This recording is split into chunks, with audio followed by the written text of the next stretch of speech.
Good morning friends. This is a bit of a short philosophical video. मैं बहुत ज़्यादा philosophical नहीं हूँ, पर एक कहानी पढ़ रहा था आज सुबह, तो उसमें से एक छोटा सा अंश मैं सोचा आप लोगों से शेयर करूँ। द स्टोरी गोज़ लाइक, एक फाइटर पायलट था, बहुत बहादुर और डैशिंग।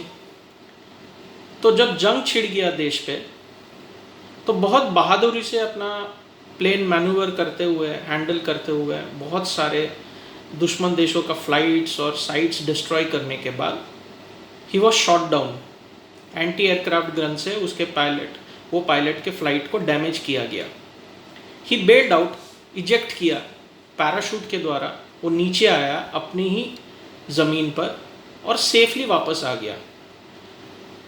उसका बहुत वाहवाही हुआ, ब्रेवरी अवार्ड्स मिले, परमवीर चक्र मिला।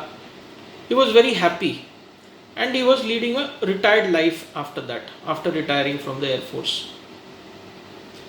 एक दिन वो कॉफ़ी शॉप में बैठा था जस्ट शाम को, तो एक आदमी आया और बोला, अरे मेजर राठौड़, मैं आपको जानता हूँ, आप फाइटर पायलट रह चुके हैं and you were very brave.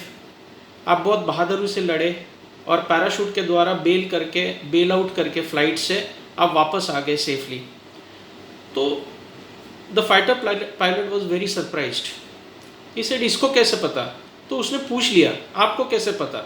अरे सर, बोला, आपके बटालियन और आपका पैराशूट का फिटिंग और डिज़ाइन मैंने ही किया हुआ है इतने साल से, इसीलिए मुझे पता है। तो the fighter pilot was very shocked after the conversation he had with that person, और बाहर आके सोचने लगा, ये इंसान से मैं इतने साल मिला हूँ मेरे फाइटर पायलट के बेस में, जहाँ पे फ़्लाइट्स मेंटेन होते, ओवरऑल होता है, हमको ट्रेनिंग दिया जाता है, हर रोज़ इन्हीं का डिज़ाइन किया हुआ पैराशूट से हम लोग ट्रेनिंग लिए हैं, पर एक बार भी मेरे ब्रेवरी अवार्ड मिलने के स्पीच में मैं ये पैराशूट मैन्युफैक्चरर, जिसके वजह से मैं बच के खड़ा हूँ सबके सामने, ये अवार्ड ले रहा हूँ, उस इंसान का मैंने कदर नहीं किया, मैंने थैंक यू नहीं बोला।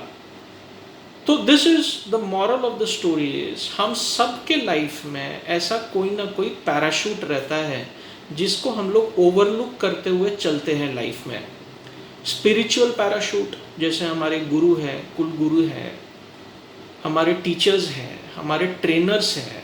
जैसा मैं सी हूँ, तो मैं जिनके अंडर में आर्टिकलशिप किया हूँ, उन्होंने जो नॉलेज का पैराशूट हमें दिया, कभी हम लोग सोच के इनका कदर नहीं करते, बस अपने लाइफ में आगे बढ़ जाते हैं, सक्सेसफुल होते हैं, अपने स्पीचेस में भगवान को याद करते, ये हो गया वो हो गया।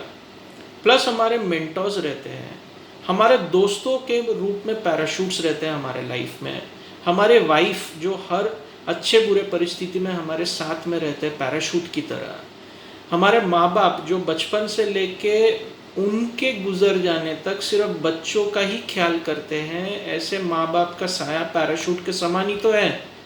हमारे सास ससुर जो हमारे नियरेस्ट होते हैं शादी के बाद, वो भी हमारे पेरेंट्स की तरह होते हैं, आशीर्वाद देते हैं, पैराशूट की तरह ही तो है हम सब के लाइफ में ये लोग, पर हम लोग कभी इनका कदर नहीं करते हैं। तो जितने दिन जिंदा है वो लोग या हम लोग, उनका कदर करो। और ये पैराशूट्स जो हमारे लाइफ में हैं, जो हमको हर बुरे वक्त से बेल आउट करते हैं उस फाइटर पायलट के पैराशूट की तरह, रियल लाइफ पैराशूट्स हमारे लिए हमारे डॉक्टर्स हैं, नर्सेस हैं, हमारे सफाई कर्मचारी हैं, स्वास्थ्य कर्मचारी हैं, कॉरपोरेशन के लोग हैं, हमारे फैमिली मेम्बर्स हैं, ब्रदर्स हैं, सिस्टर्स हैं, हमारे बेस्ट फ्रेंड्स हैं, हमारा फ्रेंड सर्कल है, हमारे टीचर्स हैं। ये एक ह्यूमन बीइंग के लाइफ के पैराशूट्स हैं, जिनको हमेशा वो जिंदा रहे जब तक, या हम जिंदा रहे जब तक, थैंक यू करते हुए जाना चाहिए, ताकि कम से कम हम जिनके वजह से आज बेल आउट हुए हैं लाइफ के तकलीफ़ों से, हमारे ज़िंदा रहने तक हम उनका एहसान माने और कुछ ना कुछ तरीके से रिटर्न करें लाइफ में जो उनसे हमको मिला है। Thank you friends.